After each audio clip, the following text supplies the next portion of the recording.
You are tuned into Kids. In the pit.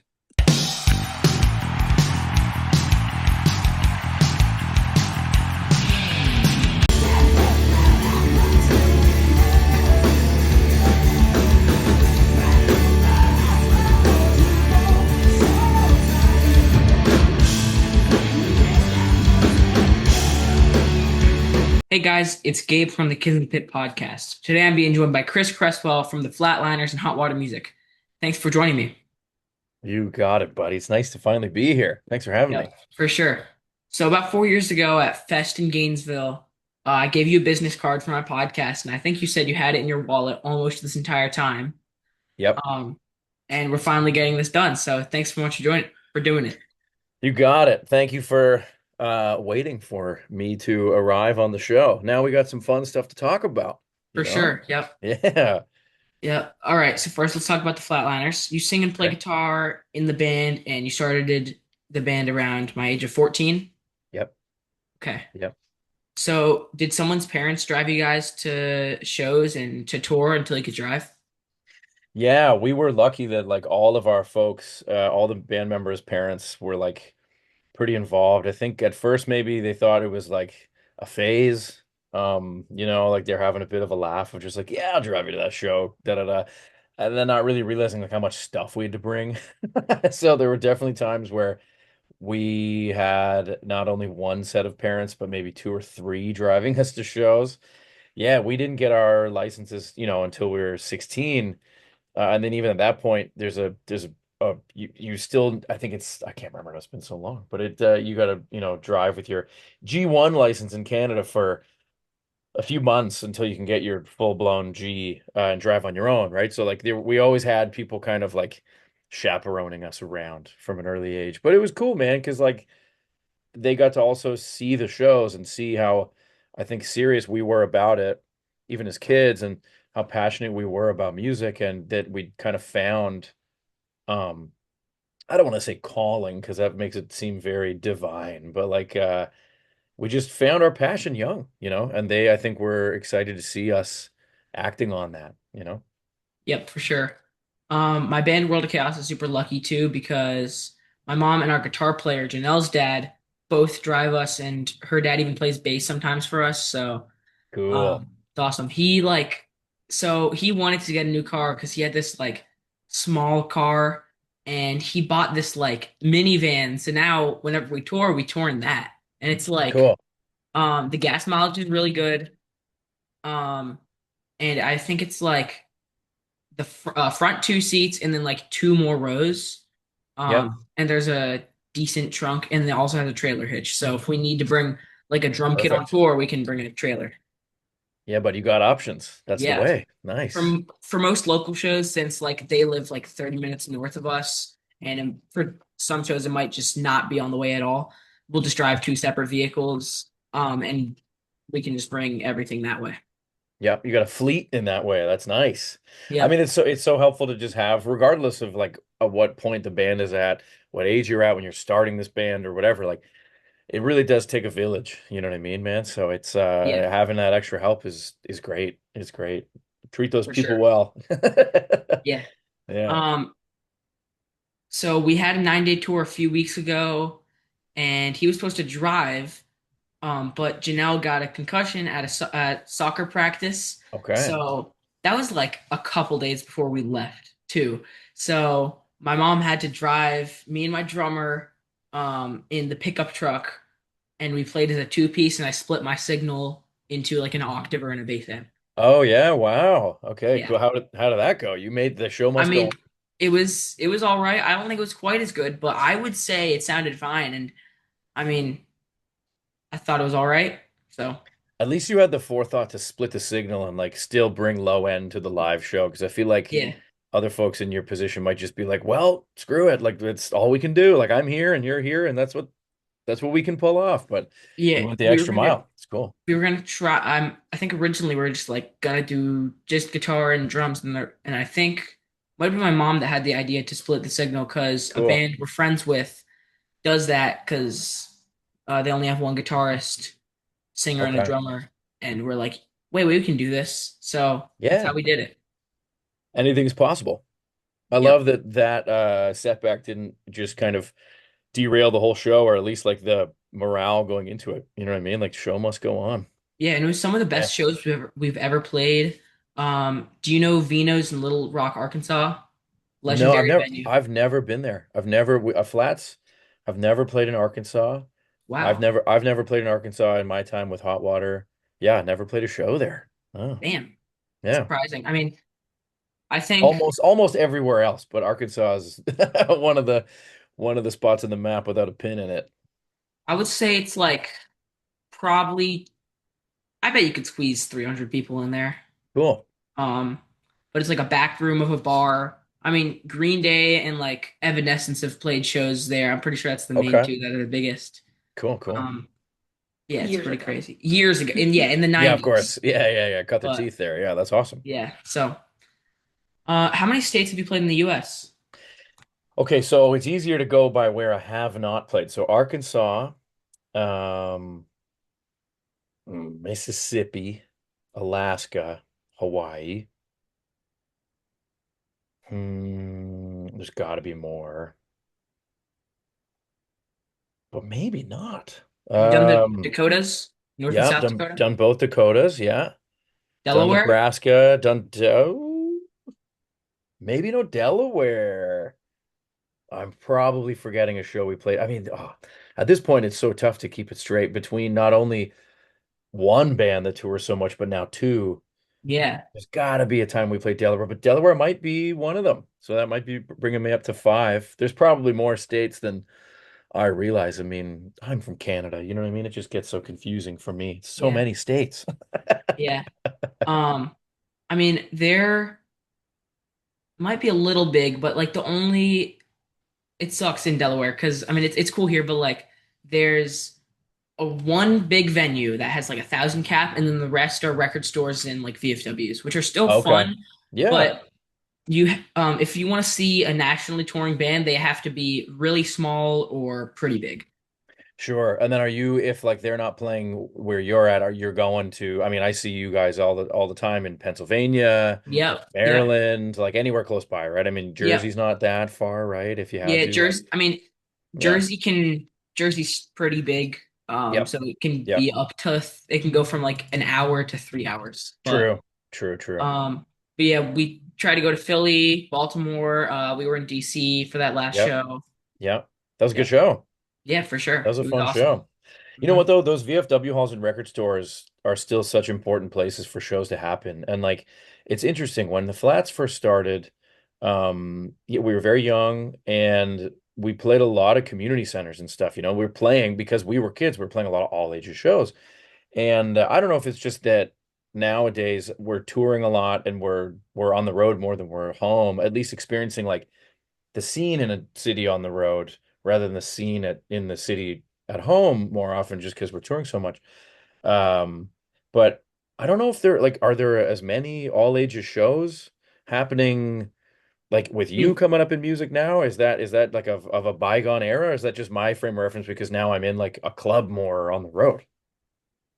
so it's I mean, almost all the local shows are all ages. Cool. There is So now that I think about it, there is a venue that some bands play. It's called Bar 13, and DRI has played Okay. there like a couple Cool. years ago. Um, but it is 21 plus. So Is that when you played with them and they had to nope. sneak you in and no? Okay. So that was a different band. I did play with DRI though, but I didn't have to get Right. stuck in. Okay, cool. Um, We did Trying a to lot think of who we are tours with. back in the day where we were so in Canada the legal drinking age, right, is 18 to 19. Depends on the Yeah. province of Canada you're in. I know in the US it's 21 across the board. So we started touring in the States before we were of legal age to be in bars in the US, like to play in bars. So we did there was this uh, almost an entire tour we did with No Use for a Name back in 2007. When we were 20 years old, and it was almost all 21 plus and up, like bar gigs. And we were able to play all the shows, but then the moment we were done, the promoter, the bar manager, whoever it was, would come up to us and be like, "You guys got to get out of here." And he would kick us out. And I have a vivid memory of us in San Diego, like with our ears pressed up against the door to like listen to No Use for a Name, because it was one of the first shows and we were just So stoked to be on tour with them. And that man, between the years of I guess 2006 and I guess it would have been 2008 when we like finally turned 21. Like we played a lot of bar shows in the States with a Wilhelm Scream, with yeah, No Use for a Name, with a bunch of bands. And we were always kicked out after. We were always luckily we were always able to play. Everyone was very cool about that. But then they're like, the moment we're done, like you cannot mess up our bar's existence. You got to get out of here. It was Yep. fun he started to tour so young, man. Yeah. How many provinces have you guys done? Okay, so we have not played in Nunavut. We have not played in Northwest Territories. We've not played in the Yukon. So nothing up like the top of Canada. Yeah, I mean, I don't think Um, there's even a venue in Nunavut. there probably is, man. There Maybe an probably igloo. is, but it's yeah, there's probably something, there's probably somewhere to play. But I feel like it's just it's such a far away place Insane. in terms of like travel and everything. It's a big commitment to get there, right? Same with Yeah. Northwest Territories and Yukon, but British Columbia, Alberta, Saskatchewan, Manitoba, Ontario, Quebec, New Brunswick, Nova Scotia, Prince Edward Island, and Newfoundland we've played. Newfoundland and Labrador get like lumped in as one province. We played Newfoundland, so I don't know if that's like half a point. Okay. But yeah, we've hit the rest in our 24 years. Pretty cool. Yeah, we want to do Canada at some point. Um, I mean, I think yeah, you need a passport to go to Canada, right? You do. You do. Okay. And I would say if you guys make it up to Canada, if you're able to, take your time.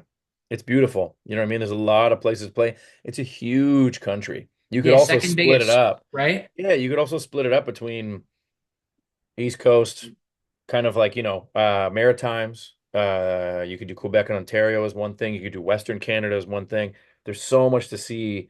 There's Yeah, so it's many cities huge. to go. It's massive. And the thing too about especially Western Canada, just because the drives between cities are so long, the cities are very spread out since it's such a huge land masses. The people in those cities really appreciate people coming to town. So those shows, the first time we went out there, you know, we are still building it up, so the shows weren't like bangers off the bat, but everyone that were there were very appreciative of it, as we were very appreciative of them coming to see us as, I mean, we were 17 years old the first time we went out there. And we were able to just build it up over all these years. And still that like appreciation, that gratitude is there like on and off the stage from us to the fans and fans to us, because it's just like people are aware of how far you have to travel to get out there. You know what I mean? Like Crazy. they make it worth your while. It's awesome. Yeah. Yeah. We also want to eventually try to do all the 50 states. I know not many bands have done it, but it is one of our lifetime goals. We've done Yeah. 24 so far. That's a Um, lot. yeah, Good for you. the farthest one, 2 years. Yeah, Amazing. farthest was Texas. Yeah. We flew. So the farthest that we've driven to is Oklahoma because that on the 9 day tour, that was Yeah. the most far place we went. But we flew in for 3 shows in Texas, and we also flew into Florida. So, yeah, Okay. All we right. have I mean, I would say most of the East Coast done. yeah. A lot of the states east of the Mississippi River. Um, Yep. it just now it's going to be a lot harder because we have to like fly in um, to a lot of the other places or do a huge tour, and Yeah. also like in on the east you can do like Oh man. a show per state, but like in the west you have to do like multiple per state because they're so big. Yeah, just like that. Yeah, same as Western Canada, right? Like it's Yeah. if you can and you kind of have to like take your time out there, or else you're like Flats, for instance, or we're going out with Sam I Am in a couple of weeks to California. We're doing 4 shows, but we're doing 3 Bay Area shows, and then we're driving down to LA and doing a show there. And like we'll go back and do more one day for sure. I mean, we love it on the West Coast and everything, but it just shows that even like 4 shows in California is not enough. You know what I mean? Like there's no San Diego show on that tour. We're gonna get back and do that at some point in the near future, and so many more places just in one state alone. Now, mind you, that's like it's a massive state, obviously, but there's so many places to go. Okay, I'm looking at a map now. And I have not played a show in Maine. I've not played a show in Delaware is we're gonna say I've never played a show in Delaware. And we should change that if that's the Yeah, truth. we'll play at Um, VFW. yeah, that'd be cool. Not played in Mississippi, not played in Arkansas. Da, da, da, da, da. Not played in Hawaii and Alaska. And that's it. Bam, That's pretty good. 44. 44. Yeah. Took Yep. 24 years, but yeah. Yeah, we played Mississippi at an old barbecue restaurant. Cool. This band That feels that very booked it, Mississippi. yeah, this band that booked it, they're like one of the members' grandpa owned it and it's not in business anymore, but like he still owns it and it's just like a barn kinda and Cool. it's their practice Cool. space and they're like, okay, we'll throw a show for you in there. Um Cool. and we played on the floor and yeah, it was awesome. Set up merch right outside. Um, yeah, it was great. That sounds great. Yeah, man, those again, like that's the kind of place that those folks at that show are probably very appreciative that there's a band rolling through town. You know what I mean?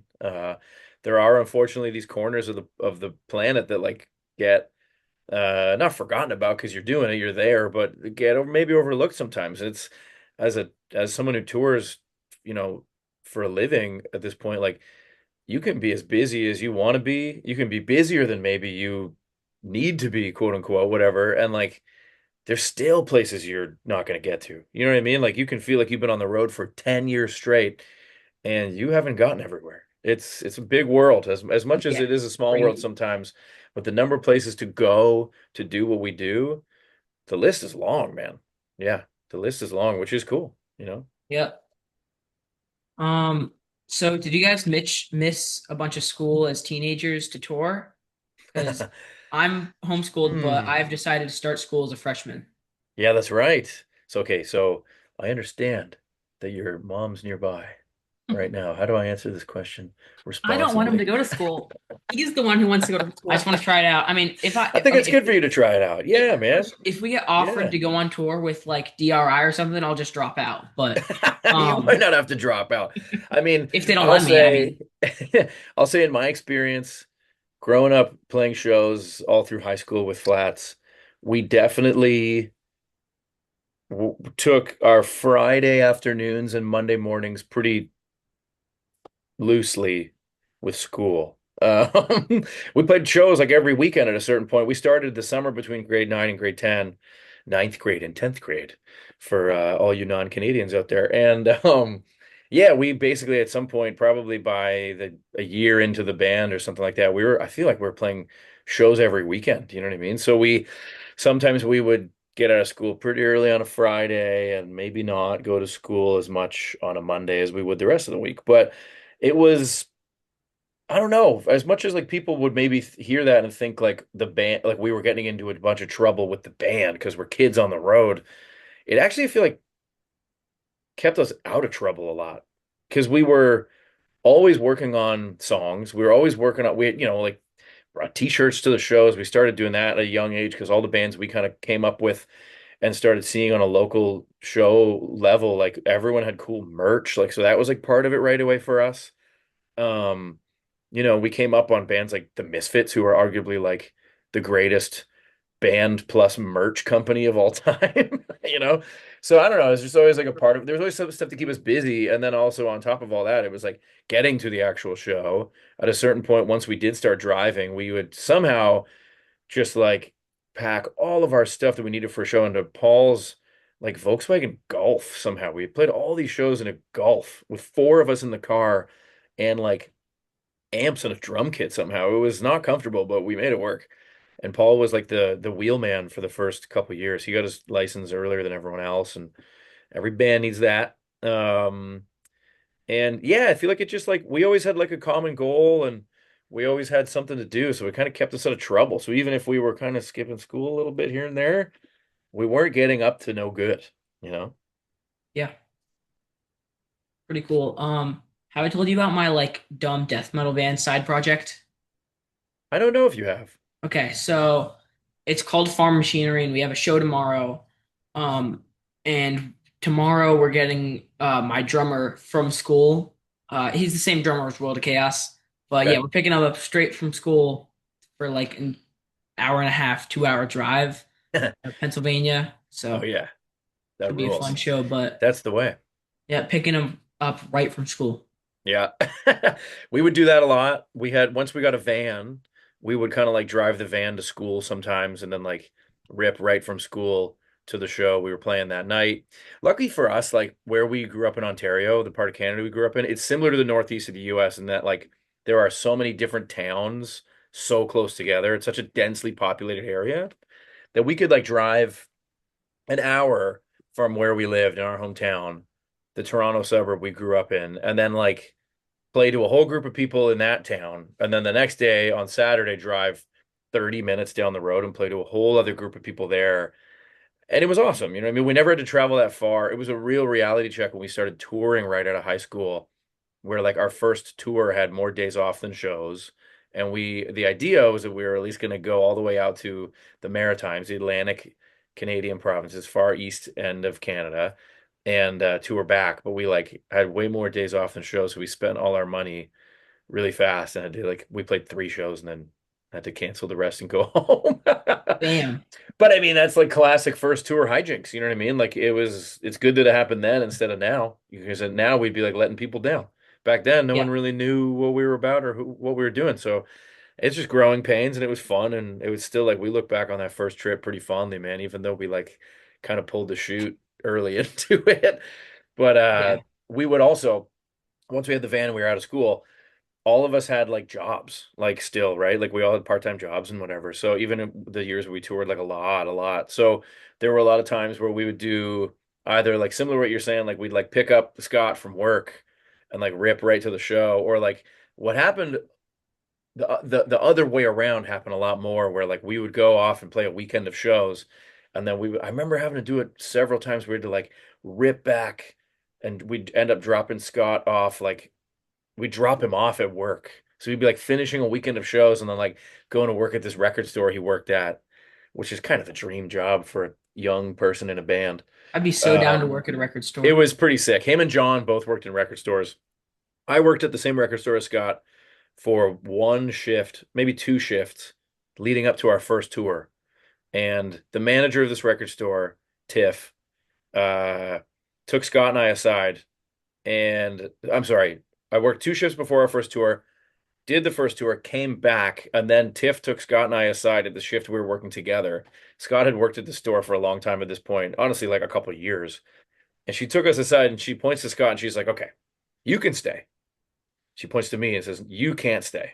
I don't need two of you guys doing this if you're always going to go gallivanting on the road together. I can't have two. So Scott stays and you leave. And I was like, okay.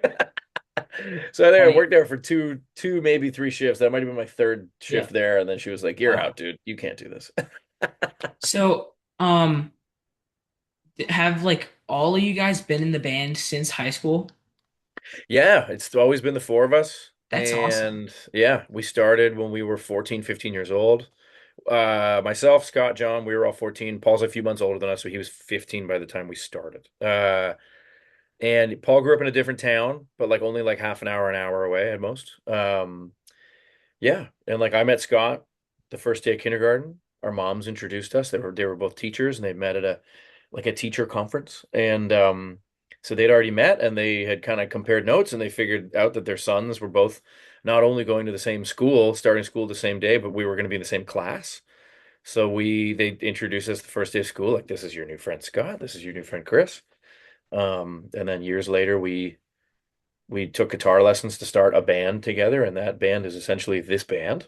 Wow. John and I were in the same grade two class. So on the first day of grade two, we learned that we lived on the same street because we're going around the room and every classmate was just, roll call, like, what's your street name? And we both said the same street name. We look at each other like, no way. And then after that, him and I walked to school together every day until like I moved away in high school. Um, Scott and I, when we were 12 years old, went to this summer camp, like a music camp with another friend named Chris. And there was a guitar program, a bass program, a drum program, a vocal program, and basically it was like band camp, essentially like rock and roll camp. It was awesome. And we were 12 years old and we loved music and we had just started playing guitar and basically you would get put into a band and you would learn a song with your band every day, and then each night you would play the song for the whole camp. So it was like one back line, everyone shared the back line. You'd bring up your guitar or whatever it was, and you'd plug in and you'd play the song with your band in front of an audience every night. It was awesome. Now, I wasn't in the same band as Scott at the camp, and neither of us were in the same band as Paul, but we just became fast friends with him. And he was an amazing drummer when he was 12 years old. And obviously that has just grown and grown. So it was like really serendipitous to meet him in that way, you know?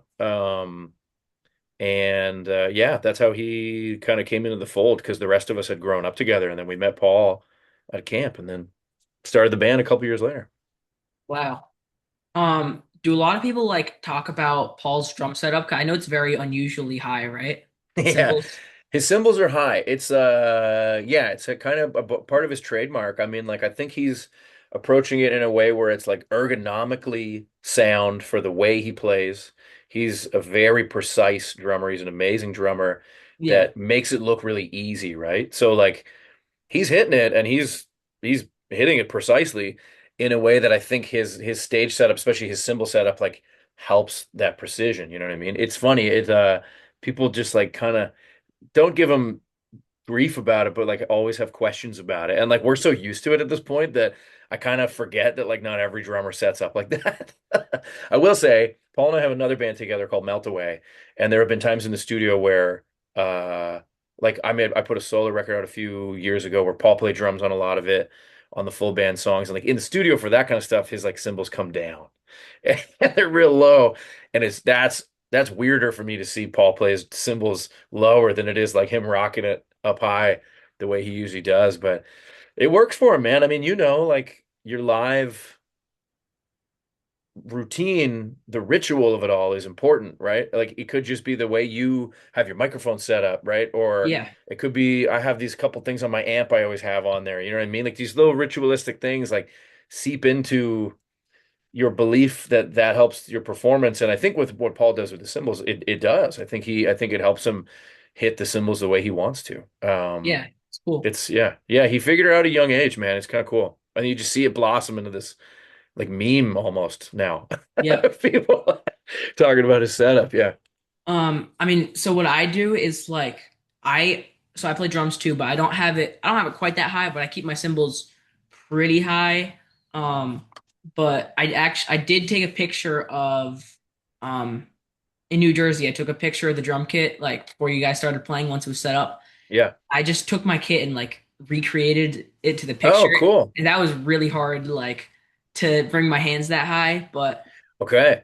it's impressive like Yeah, that's cool that you tried it. I think yeah. it probably takes some getting used to because what I understand, what he's told me over the years is like it not only is the way he's hitting the cymbal, but I think it's like partly like that makes sense that it was a little strange for you at first because it's the elongation of the arm which like stems from like the posture of your back. You know what I mean? So I think like over time he's doing less damage to his body as well because drums are gnarly, right? You're hitting things Yeah. the whole time. Mhm. Um, so he's stretching his back and he's like elongating his arms in a way that's like I think the impact is easier to to face, you know? Yeah. Yeah. Maybe I'll try a Flatliners drum cover with it set Yeah. up like that. And I can Yeah. get a mustache and I can like look a little bit high.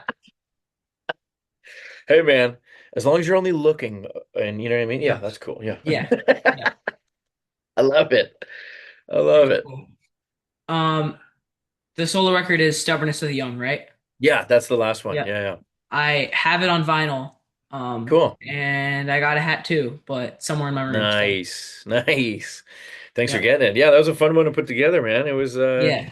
it's I do that stuff when, the bands are kind of moving a little slow, which doesn't happen very often, especially these days. But yeah, if there's ever time to kind of sneak it in there, I like keeping on that stuff. I'm always Yeah. writing music and stuff, so stockpiling those ideas. And now at this point, knowing kind of like instinctually where that idea goes, because it could be a flats idea, it could be a hot water idea, it could be a meltaway idea now the band Paul and I have, or it could be just on my own. You know what I mean? So it's kind of fun to like keep that door open. And whenever I can go in that room, it's waiting for me. Yeah. Do you write songs every day that you're home? No, but I will say that I would like to. And I do notice um that like the days I do work on music, it like just like I feel more like complete or something. Like my brain, it does something to your brain. Like exercising that muscle, it's really good for you. And I know I'm very lucky to like have this outlet for like lyrics and music, like just writing music in general. I guess what I'm trying to say is like if I come home from the road and typically the first few days I'm home, it's kind of busy catching up on like home life stuff, you know what I mean? Chores and things like that, you know? Yeah. And and there's always just like the the the more boring business side of a band of like going to the bank and paying this thing and and doing your laundry and whatever. Um, Once I'm caught up with life and I can sit down with a guitar, even if I'm not writing something, but if I'm just playing and I'm just kind of like if I'm going through the set for the next tour I'm doing, um, that's enough for me to just kind of feel like myself, you know? If I'm writing something, that's even more so like that is the muscle that I wish I could flex every day. I really do try to make a concerted effort to like keep at it and like always be kind of working on stuff. Um, yeah, it's just in a year or in a span of time where you're really busy on the road, it's you got to really be mindful of like making the time. I find at least um to like keep that in practice, you know. Yeah. Um, Also, I want to say your major influence for me as far as getting into playing guitar when I was 10. So thank you. Cool. You're very welcome. Thanks for saying that. Yeah. That's awesome.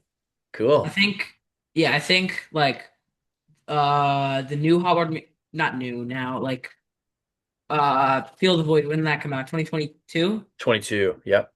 Okay, I think I was trying to learn a lot of those songs, but I couldn't figure it out. Um, because they're like, I mean, it's a lot of like weird chords, right? And hard to. Yeah, there's a lot of interesting guitar work happening with hot water music to the point where I've been a fan forever. And then um, when I was first able to play with those guys and I was learning all these songs that I'd like heard and been a fan of forever, but now I'm like digging into like the actual playing of those parts. It's sometimes hard on the earlier records, especially to figure out who is playing what part, you know, because there's this really cool like way that Chuck and Wallard's parts just kind of intermingle, you know, and it kind of almost sounds like one guitar sometimes. If that makes sense. And it's now with three guitarists in the band, with Feel the Void and Vows, there's like it's a whole other ball game of trying to figure out what's going on. So I can sympathize. And I don't know if we've made it easy for people like you who want to learn from their ear listening to these Yeah, I've records. I've tried, but Yeah, I do have the caution tab book. cool. Um, I need to learn that more because I think like a couple years ago I tried to learn stuff and I was like, yeah, this is way too hard. But now I should be able to do it since I'm a lot better now. Yeah, man, like you're always improving, right? I have faith. Yeah. I have ultimate faith Yep. in you, buddy. I feel Yep. like also you will, the songs you have down already and the songs that you, I'm sure, will get down.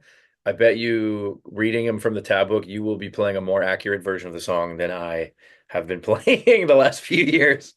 But that's Yeah. cool. I think that's like part of it, man. Like the life of a song, I think happens on the road, right? Where you play it every night or most nights and you just you can't play the exact same way every time. You know what I mean? So you kind of start inventing these microcosms of like a little difference here and a little difference there. And um, that's the fun part. Yeah. Yeah. So since it's you, Wallard, and Chuck in the band, um, so do you each have your own guitar parts that you like play? Yeah. Yeah. At this point, there are, I want to say, on Feel the Void and Vows, there might be like a couple songs here and there that there are only like two main parts. You know what I mean? But there are always three guitars being played. So basically meaning like some stuff is like a textural thing, right? And working with Brian McTernan on like, him producing those records and mixing those records, he is a genius. And him being able to work with a band who's always had two guitar players and now insert a third and find a way to make it all musically make sense as a listening experience. That's no easy feat. And both Chuck and Wallard are both like guitar wizards. So it's just like they have such distinct voices on a guitar, if that makes sense. And yeah, so there's always three things happening. Sometimes you might not realize there are three things happening if one of them is a cool textural thing that Brian has kind of found a nice corner for it to be tucked away in the mix. But it's one of those things that if it was gone, you'd realize, just how if like an acoustic guitar comes into a recording, you feel it kind of more than you hear the notes. You feel that texture, right? You hear the Yeah, the yeah, string texture, and the moment it's gone, you kind of feel it like a tambourine. So things like that happen a lot, but more often than not, there are three guitars ripping like unique parts at all times now. crazy. Yeah, it's fun. Um, so live in the new stuff, do you just not do Wallard's part?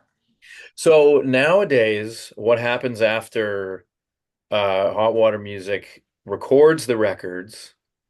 I'll go through it and kind of distill as best I can the three parts down to what two people can accomplish live, right? Okay. So it'll be like the part I played on any given song on a record will probably change live, right? Because I'll have the majority of the part I've played on the record, plus maybe like this part that Waller did, or maybe it's a part that Chuck did in the studio, but now he's singing this part, and like that part might be complicated to sing and play at the same time. Same goes for me. If I'm singing, I don't want to play the most complicated guitar part because I want to be able to nail what I'm doing.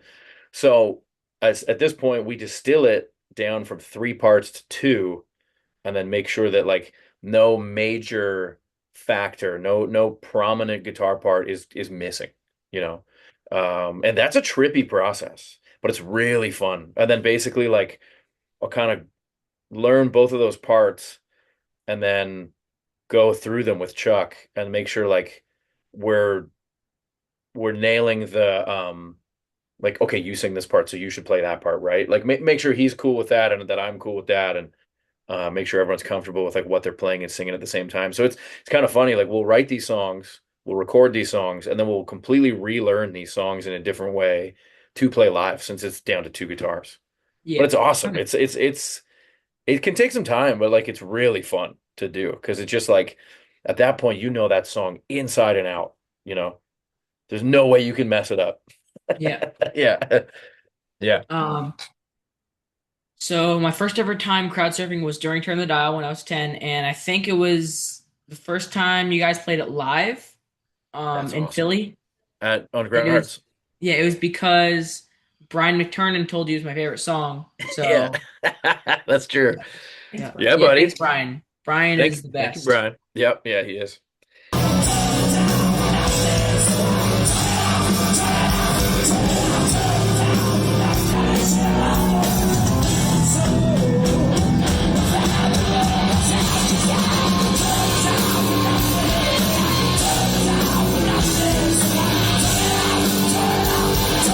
Yeah. He is indeed. Yeah, man, that I remember that show.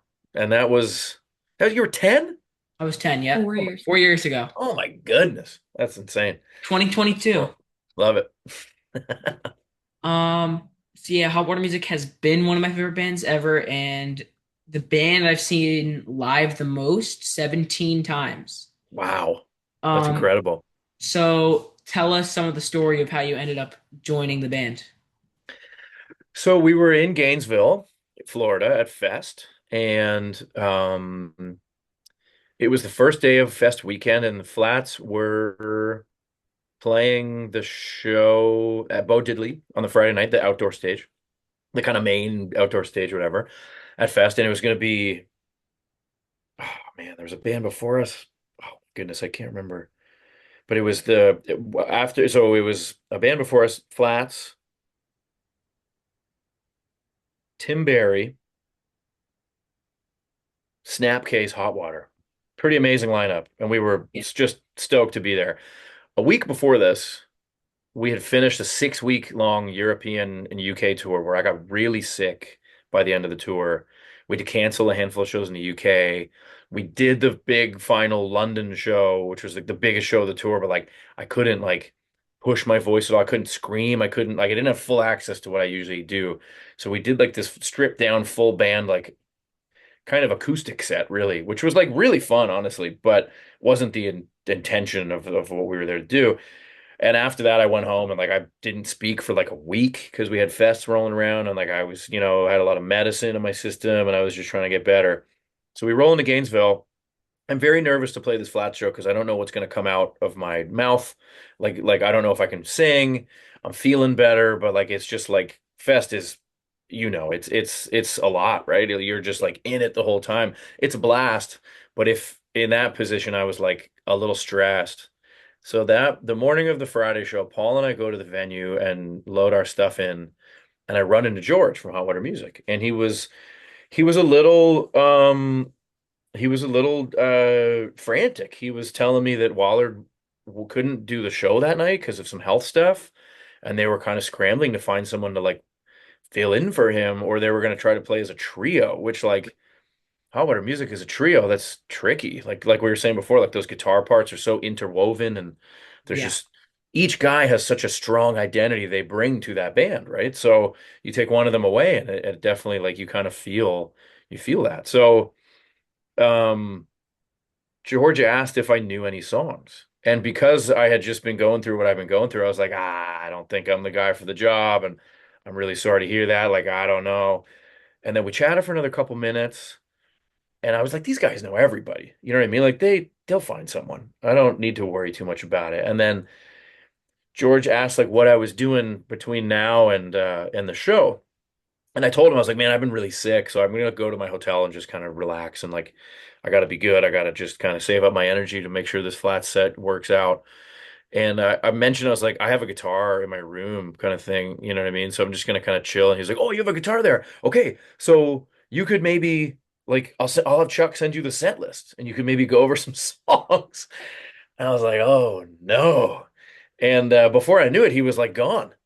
So I was like, I don't know if I ever officially agreed to play the show, but I was tagged Damn. in. I was tagged in, and it was just before I knew it, like I was like back at the hotel. Like Paul gave me a bit of a pep talk on the way back, and he was like, if George couldn't do it, I think I would do it. You know what I mean? Because I was like really nervous. Chuck texted me the set list, and I'm like, oh my God, I'm in this now. I can't say no now, even though I tried. And yeah, man, I learned like 8 songs that day and played the flat set. Went great. So I was very relieved. It's tough out there if you're regardless of what instrument you play, if you're there and not feeling great, playing a show can be challenging sometimes. As a singer, you don't know what's gonna come out. You know what I mean? Like if you're sick, that's pretty stressful. But it went great. So I had this like 5 seconds of relief. And I had a beer with Scott. And I was like, man, this is great. And then I was like, oh no, I gotta go practice. Because in 2 more sets, I'm gonna play a show with Hot Water Music tonight in Gainesville in their hometown headlining this night at Fest, where like everyone on the planet is like everyone that on the planet, the punk world that I know is at. It was a lot, man. I blacked out. I don't from nerves. I don't remember the set, but I guess it went well enough that they had a secret show the next day that they thought maybe Wallard could play, and in the end, his health stuff was persisting, so he couldn't play that show. And I played that show the next day, and I found out a couple hours before that afternoon set at the Woolly that they needed me again. So I played that show and I remember that one and that one went great. And then from there, it just like that's how it continued for like a year. Like every few weeks, it'd be like, hey, we have these shows. Waller might be able to do them. If not, could you do them? And Waller and I talked after that first weekend and got his blessing and about me maybe filling in more. And that was great. And yeah, man. I mean, from there it just snowballed. And then like a year into playing shows with them, they started asking me about writing music together and doing all that stuff. And then it just became a permanent thing. It, the, Wow. the the stone just this the rock just gathered more moss. You know what I mean? Like it just we just kept rolling, and it just now it's part of my life. It's pretty amazing. So why did Chris never want to join? Waller never want to join back? I mean, he's still very much in the band. He's all over the records and he's in I the mean, for studio and touring. he's Sorry. yeah, yeah, yeah. No, I think he's doing great and I think he's content, like keeping his health first and just staying off the road and he's involved the way he really wants to be and feels like is fulfilling for him and honestly, man, it's a pretty beautiful thing. I mean, all my time getting to travel with the band before getting to make Feel a Void, wasn't with Wallard obviously because he's home and I'm out on the road, right? So getting time with him making that record was huge. Him and I have a really great friendship that I'm lucky to have, and it's a good thing for this band. You know what I mean? Like, and these guys have always been very welcoming to me, and Wallard is a huge part of that, man. Like this it could have been a lot weirder of a scenario, if him and I for some reason just like there wasn't that bond there. But he's been incredible and he's also one of my favorite guitar players in the world. So getting to see him up close in the studio doing this stuff and make music with him and everyone and write music with this band who I've really admired for a long time. It's a trip. It's really trippy still, even though we're nearing, almost 10 years of me being in this band now. It's a trip. So I think those guys have all been friends for a long time. And sometimes I feel like Hot Water Music is a version of the Flatliners like 10 to 12 years in the future. There's a lot of similarities between the guys and their friendships that happened before this band and were solidified tenfold by being in this band. And I think before all the band stuff, in this scenario of Chris deciding to take a step back from touring and bringing me in to play with them live, but Chris still being there for the records and a very huge part of the band and making band decisions and all this stuff behind the scenes. It comes down to friendship, dude. Like it really Yeah. does. Mhm. It's so important to these guys that they're in each other's lives. You know what I mean? And that really resonates with me. It's the same reason why flats have always been the same four people, it's easy sometimes to get caught up in the momentum, be swept away by the momentum of your band and what you're doing. It really is something that, as you know, like even at a young age, like you kind of have to give yourself completely over to it for it to work sometimes. And if you can do that alongside other folks in the band who have the same mentality of just like, this is what we're doing and we're doing it together and come what may, you can be unstoppable together, truly. Like look, I mean, the hot water music scenario isn't a completely unique one, but it's hard to find a lot of examples where it's a similar thing has happened and it's been so smooth in the Yeah. end, I suppose. Our old bassist and our guitarist Janelle both have that mentality. I worry about a drummer not being all in. I'm not sure if he like fully loves touring as much as us. I mean, Yeah. if he doesn't stay in, it's his decision. But um, I mean, I don't know if he's as into it as us. So I mean, it's an interesting way to live your life. It's not for everyone, but at the very least, if your drummer has like you like the rest of you in the band to kind of like confide in and like they can share how um they're feeling about all this stuff, like that's huge. You know what I yeah. mean? Like Mhm. I know it sounds easier said than done, but like friendship first is huge. You know what I mean? Even if in the end someone in your band is like, "Hey, I want to stay your friend, so I need to leave this band." That can happen. You know what I mean? Hopefully it doesn't. But that can happen. I think Yeah. music is an incredible thing. It's the great unifier. It's the most important thing in my life. You know what I mean? Like it's the one it's the thing that makes me feel the most like myself. It's but living this way, playing in bands, it can be tough. You know what I mean? Like you got to leave a lot behind you sometimes. There's a lot of sacrifice with your time and being away from home and loved ones there and all these things. And it's not the comfiest, most glamorous way of living sometimes. So that is enough to deter some people, you know. And yeah, if they can confide in you and the rest of your bandmates and whatever they're going through, that's huge. You can keep that dialogue going because it's just gonna be the lifeblood of like not letting this really fast-paced way of living in a band like eat you alive sometimes. Yeah. You know, like at the end of the day, I look over at Scott, John, and Paul on stage at the Flat Show, and I go, God damn, still rocking. You know what I mean? Like these are my oldest friends, and now with Hot Water Music, I have that as well, and I can learn from those guys because they got years on the friendships that I have with the Flats guys. You know what I mean? Like it's just like it's a lot of history. So it's always cool to be able to like step back and just be like, I'm in a band with my best friends. I'm in a band with people who understand me and I understand them, and we're here for each other. I know all this stuff sounds easier said than done, but like if you can cut through the noise sometimes of just the hustle and hecticness of traveling and maybe not every show is the sickest show you've ever played, it's all worth it in the end because you're doing it Yeah. together and Mhm. you got those memories forever and you can look back when you're an old guy with your buddies just being like, remember all that cool shit we did? You know, Yeah. I sorry to feel curse. Sorry to curse on this show. say whatever you want. But I feel bad for our old bassist because his dad made him leave.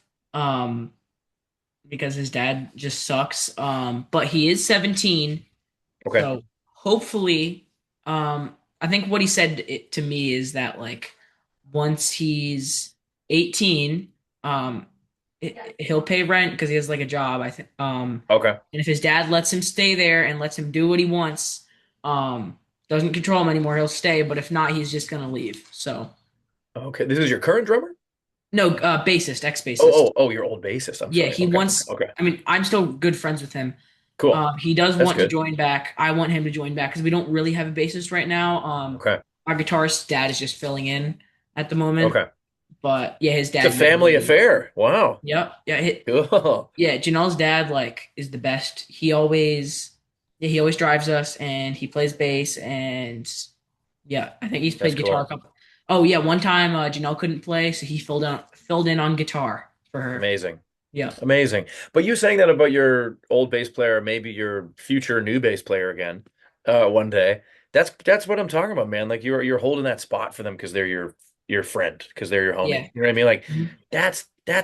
that's what I'm talking about, man. That's the juice. Like that's special. You know what I mean? Yeah. And like you want to share these moments, good and bad, on the road with people that you feel comfortable sharing these moments with touring a lot and traveling in general, even if it's with a band or not, traveling in general in a group, you learn a lot about each other fast. You know what I mean? You're in close quarters and you're experiencing all these things together, and it's not always smooth travels and stuff like that. But that's what I'm talking about. You holding that spot for your buddy, just to be like, man, whenever you want to come back, let's do it. Like Yeah. that's you'll be happy you did that.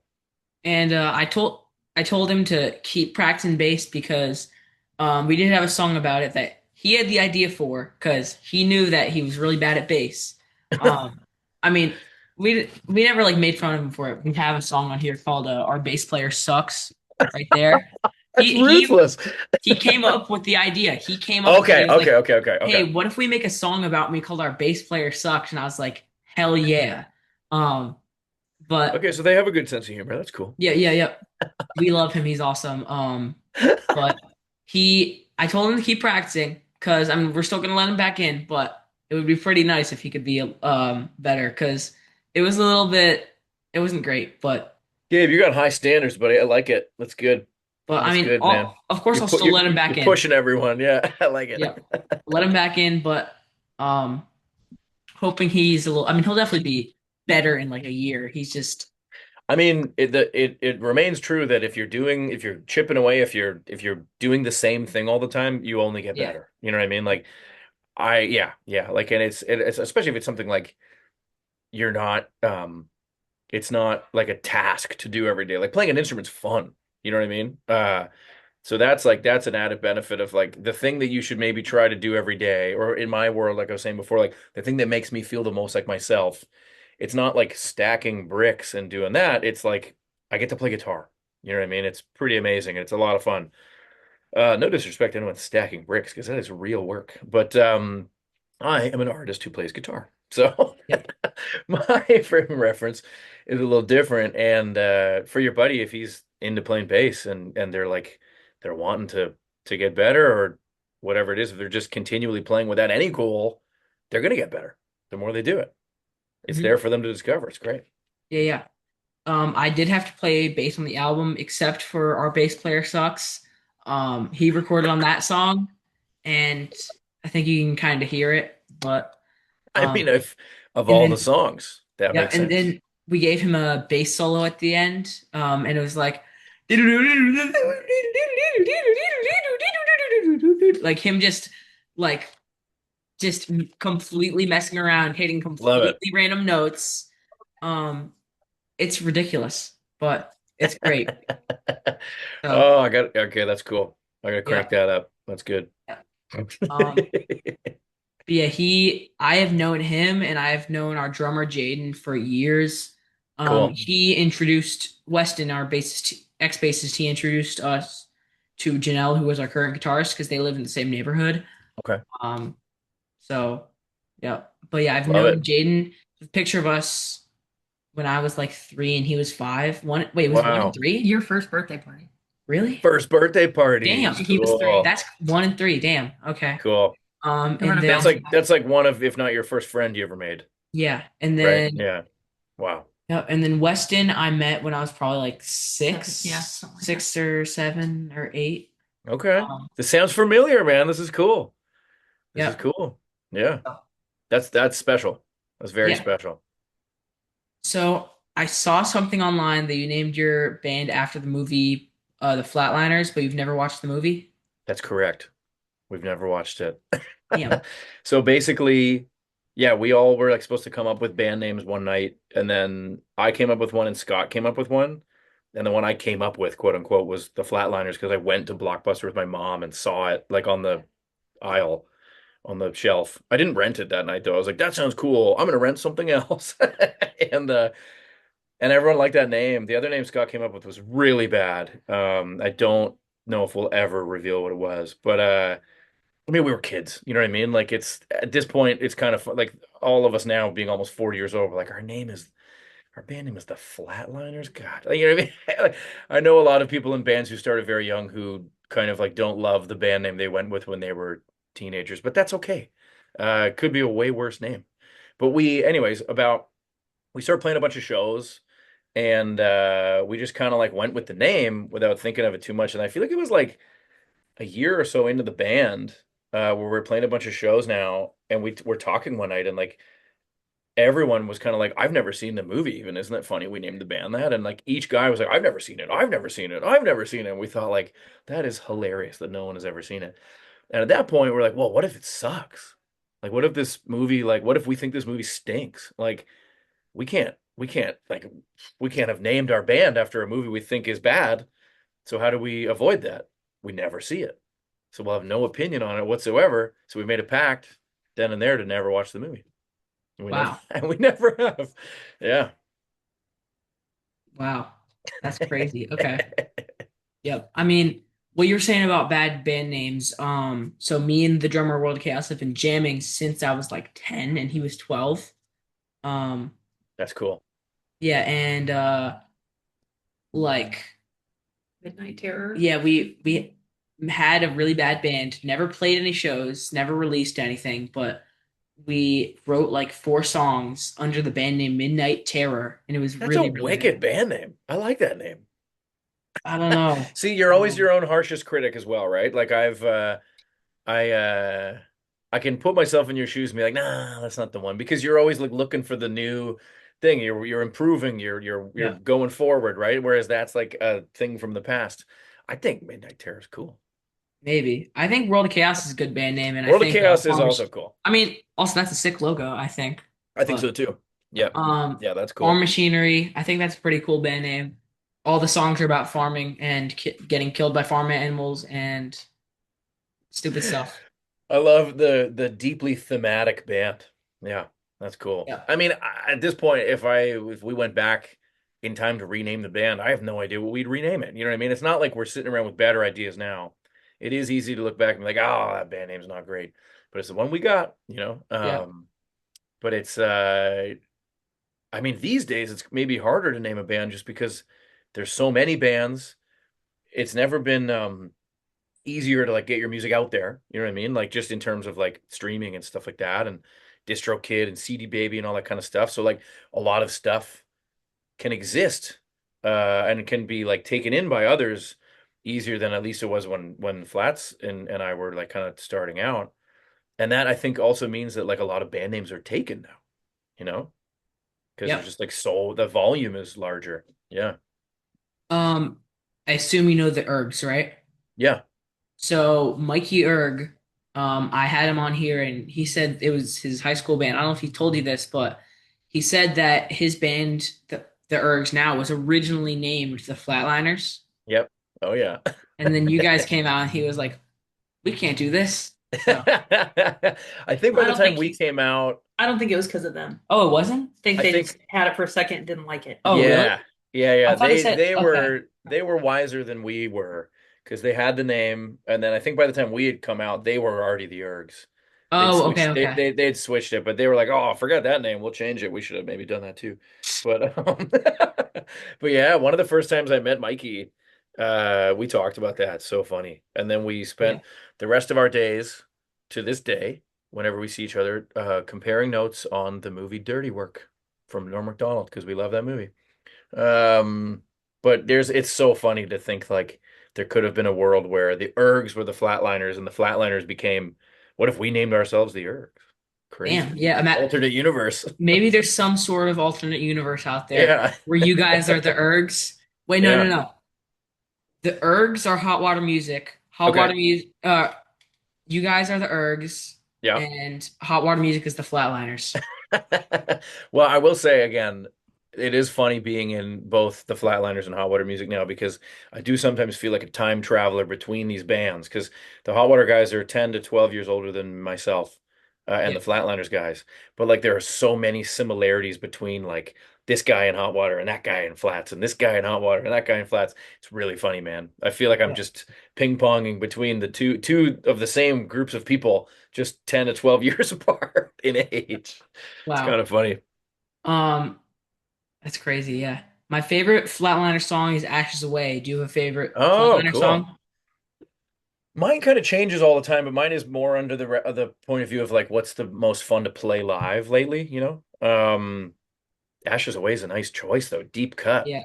I Yeah. know I think we played it live once, but I don't know I can't say for certain that we've ever played it live. I found it. The way I found it, I think for some reason, I was listening to you guys on Spotify, and for Okay. some reason it came on, and I was like, "Yo, this is a really good song."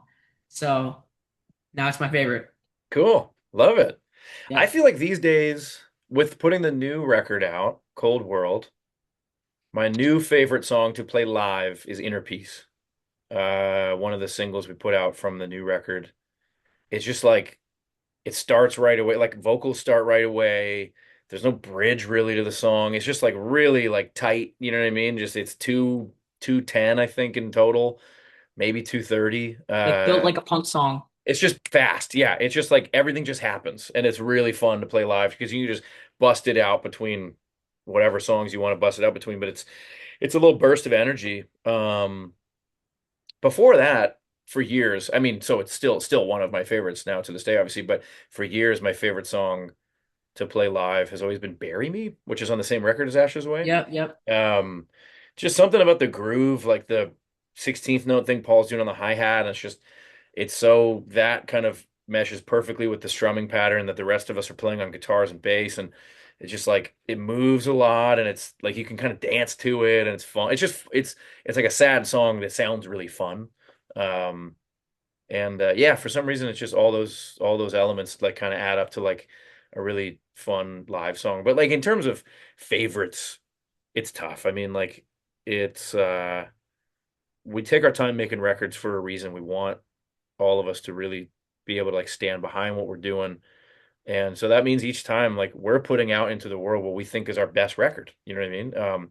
We're not intentionally trying to outdo ourselves, but I think the level of care and like passion we have for making songs with this band, with the Flatliners, is it's pretty deep. So we want to make sure like we're stoked. We want to write the song that we're writing the song that we want to hear every time, you know.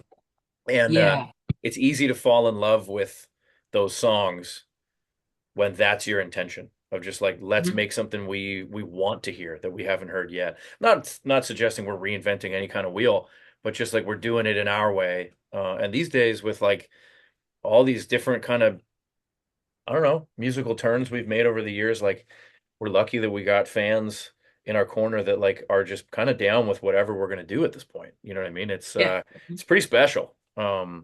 So it really is a profound feeling when we put new music out and like everyone's kind of like, this is cool. Do whatever you want. Yeah. As a songwriter, what more can you ask for? I don't know why when you did a thumbs up, like there was like a little thumbs up, but well, I want to see if it does it do it for me. Wait. Whoa, Oh, double thumbs up. double Look at thumbs that. up fireworks. He has something set up on his. One thumbs up, One thumbs up. nothing. Double. Thumbs down. Whoa. Thumbs down. Okay, let's see. See what it does. Oh, there it is. Double Damn. thumbs down. Like, Rain. This is whoa. sick. That's crazy. I love this. Damn. Canada zooms better. Yep. Little extra production value for you. Yep, there you go. Yeah, that's all the editing we're doing. Yeah, you guys paid a lot of money for that. That's Yep, amazing. yep, Thank you. yep. I mean, so we've only done two releases, but World of Chaos, we've done two EPs and we're working on our LP right now. Okay, And I think each thing has gotten better. Like, I mean, that's we've awesome. only done three really, but I think the new LP is like our best stuff by far. Love that. That's the way, Yeah, man. That's the like. Just chase that feeling. Again, like I feel like it can be kind of dangerous to try to outdo yourself.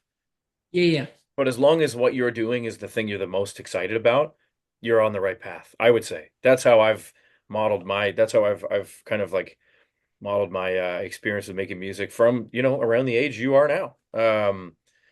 I'm always the most excited about the new stuff. That's not to say that like the old stuff, isn't still like doesn't still have a special place in our hearts as the songwriters or the show, as the band. It's just like, I don't know. I feel like if you're not super psyched on the thing you're working on, why are you spending all that time and energy on it? You know? Like it's a gift to be able to like make music. It's like a magic trick, dude. Like just like that thing didn't yeah, exist before you made it exist. All these chords, all these notes, all these words, they're all kind of there. They all exist already. You're just finding the way to put them together, right? yeah, And that's magic in itself. But it's a lot of work. You know what I mean? So if you're not psyched on the thing you're working on, why are you working on it, right? So it's yep, amazing to yep. hear that that's how you feel. I think that's the best way. Yeah, I mean, how we wrote this whole thing. Okay, so I don't have all the lyrics done. I have lyrics on a bunch, but Jaden would just come over and we would just jam. He's the drummer. Yep. And we would just jam like for a good 2 hours in the basement. Probably did like 10 sessions and we got a whole LP out of it. Nice. So That's amazing. pretty cool. Cool. I mean, and it's like it's a fun part of it to know that you are the biggest fan of what you're putting out there, Yep. right? In a way where you like just believe in yourself and in your friends, like in each other. It's really beautiful. And you can be, you can feel that way and still be like, I still want to accomplish more. I still want to write this song I've never heard. I still want to try this thing. I still want to do this together. Like every time I'm able to put music out with if it's flats or hot water or melt away or my own stuff, whatever it is, like it's it always feels like an accomplishment once it's out, but it also does always like light a bit of a flame again to be like, what's next? You know? Which is that's a really special part of it. You know what I mean? It's not like you are ever going to fully realize your potential. And I mean that in a good way. Like you're always working on it because like we were saying before, if you're playing guitar, if you're playing bass, you're playing drums, whatever instrument it is, if you're the singer, if you're working on your voice or that's your instrument, it's a fun thing to work at. You know what I mean? Like you're honing your craft each time. So it's really fun to kind of just I guess bit by bit, album by album, song by song, riff by riff, whatever it is, you are kind of pushing yourself, you know what I mean? Without maybe realizing you are pushing each other in the band to kind of just like always be coming up with something it doesn't have to be actually better than the thing you made before. You just have to believe that it's the best you can do right then, you know? Yeah. Especially like that's the thing that you as a band can feel the best about right now. That's huge, you know? Yeah. Mhm. Yeah. Um, all right. Well, if you could tell your 14-year-old self anything at all, what would you tell him? If I could tell my 14-year-old self anything at all, I mean, I would just tell him like strap in, but you're gonna pull it all off. Like I can't think of anything within the world of music that I haven't accomplished at this point that I wanted so badly to do at 14 years old. You know what I mean? Like I'm still Yep. in the band with the people I started a band with when I was 14. You know what I mean? Like that right there is I'm not huge on change is tough for me. I think maybe part of that is because I've been in a band with my childhood friends my whole life. So, Yeah, that's you know, awesome. So, yeah. So I feel like, yeah, I feel like I would just say like go easy on yourself. Everything will happen in due time, but like strap in for the ride of your life, man, because you're gonna do it, you know. And I'm lucky for that. And I know I've worked very hard for that, and my friends in all these bands now have worked really hard for that. But there is an element of just luck in that, like there are a lot of talented people on this planet who are more talented than I am, who do not get this opportunity that I have. You know what I mean? I'm fully aware of yeah. that. So that's the luck that I refer to. Like it's we got lucky with that. They were like we were able to be some of the ones to pull it off, you know? Yep. All right. Well, do you have anything else to add before we wrap it up? My goodness. Well, thanks again for finally letting me come on this show, Thank man. I mean, you. I've asked for years and years to come on this show, and I just no, man, I appreciate the patience, and I know we've been talking about me coming on the show for a long Yep. time, and this Only is 4 years in the awesome. making. I know. But man, this is great. It's what a lovely Yeah. chat. And it's so cool to see you growing as a musician and as a person like in the music scene who just like loves it and like seeing you at these shows, seeing your family at these shows and seeing how supportive they are of what you want to do. It's really cool, man. And it really does remind me a lot of my upbringing. You know what I mean? It really does. So that's like, I mean, and look at me. You know what I mean? Like, so if I can do it, you can do it and anyone can do it. Maybe. We'll see. It takes a village, man, but you're on the right track. Thank you so much for having me today. It's cool. Yeah. I do chew gum and sing whenever I can. So, Yes. But you always got to keep an extra piece of gum on your amp or whatever because you could spit it out by accident. You could swallow it a million times over, like I have. Um, and the moment you get used to chewing gum and singing live, when you don't have it, it's weird. I even do it at acoustic shows now where like you should not do that because I just need it. It's like part of my ritual. So keep an extra piece on you. yeah. One time I chugged a bottle of water and I had my gum and it just went right down. Yep, gone So, forever. do you ever spit it on someone in the crowd on accident? Spit on some. Oh, the gum? Yeah, yeah, yeah. I'm sure I have. Maybe I haven't realized. Typically, what happens is I swallow it by accident. Yeah. I'll like take a big Uh-huh. breath in between like singing something, and it's always like I feel like the times I've swallowed my gum by accident have always been before I got to hit like a high note. So I'm just like just struggling through that high note as the gum just is falling down to the pit of my stomach. Yeah. I'm sure I've spat gum on someone by accident. And honestly, if anyone's listening to this and they have come to terms with them that they've been the one I've spat gum on, I apologize. Nothing personal, you know? Yep. Okay. Well, everyone check out the new Flatliners album called World as soon as you can. It's great. I can vouch for it. Thank you, buddy. And thanks to Chris for joining me today, and thanks to all of you for watching and listening. Please subscribe to my YouTube channel or follow me on Spotify and other streaming platforms. Until next week, bye. Bye. Boom.